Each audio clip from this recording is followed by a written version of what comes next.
Aujourd'hui, nous allons voir comment éditer une page avec l'outil C'est mon site Editor. Cet éditeur permet d'organiser sa page à l'aide d'éléments de texte, d'images, de structures et différents modules à glisser simplement dans votre page. Pour ce tutoriel, nous allons mettre en forme la page d'accueil pour l'exemple. Si vous venez de créer votre compte, vous avez sûrement une mise en page prédéfinie en place. Vous pouvez choisir de la garder et de modifier les éléments présents, de la compléter ou de partir de zéro. Première partie, les outils d'édition. L'élément de texte contient les habituelles options d'édition, type de texte, titre ou paragraphe, police, couleur, alignement et d'autres.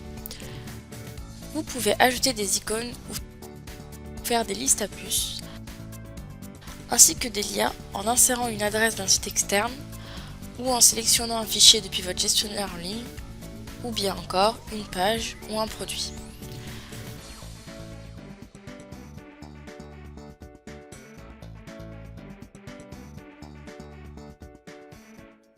L'élément d'image permet d'insérer une image depuis votre ordinateur ou votre gestionnaire en ligne. On peut éditer l'image pour la renier, la redimensionner ou la tourner par exemple.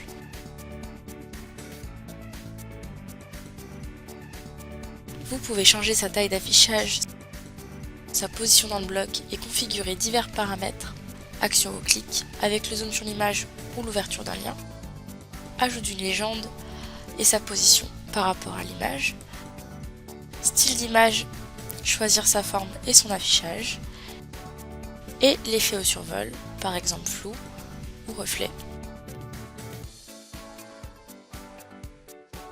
L'élément d'espace vous permet d'ajouter des espaces de toute taille au-dessus et en dessous de vos éléments afin d'aérer votre page, tandis que l'élément séparateur vous permet de marquer la séparation entre deux éléments ou deux sections.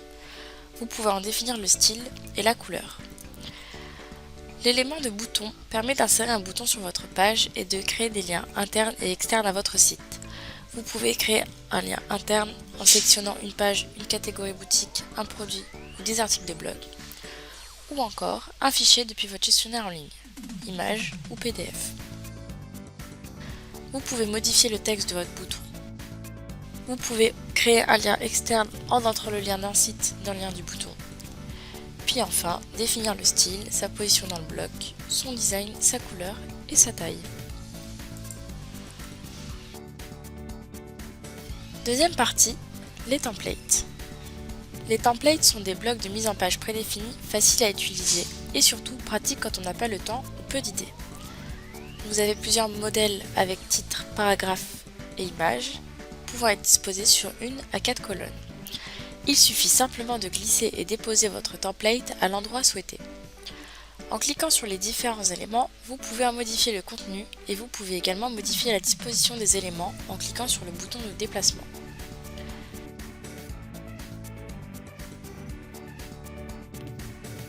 Troisième partie, les modules. Vous allez retrouver ici l'ensemble des modules pouvant être mis en place sur votre page. Le module de vignette de catégorie boutique récupère vos catégories et crée les boutons associés.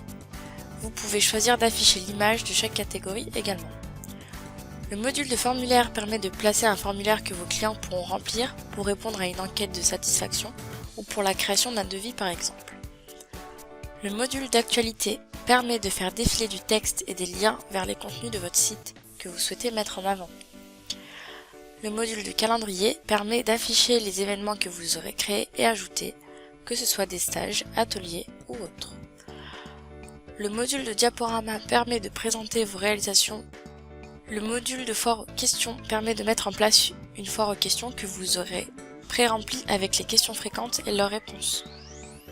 Le module de bouton de partage permet à vos clients de partager votre site sur ces différents réseaux sociaux. Le module Google Maps vous permet de montrer l'emplacement de votre entreprise, par exemple, tandis que le module de blog récupère et affiche vos derniers articles de blog jusqu'à 10 au maximum. Vous devrez, pour certains d'entre eux, créer et paramétrer le contenu au préalable depuis la rubrique Module, section Contenu de l'administration.